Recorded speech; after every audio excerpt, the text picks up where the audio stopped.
Hello friends, welcome to my channel. तर आज मी तुमच्याशी घेवड्याच्या शेंगाची रेसिपी शेअर करणार आहे.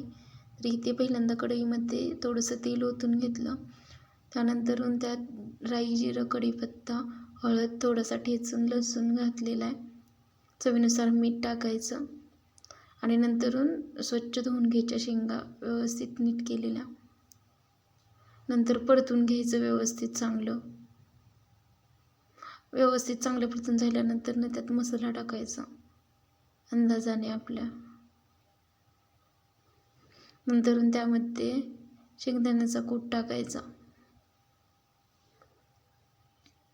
मस्त व्यवस्थित परतून घ्यायचं.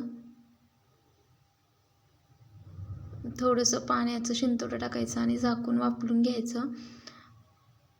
इकडे बघा, तवा तापायला ठेवला आहे चपात्या करायच्यात.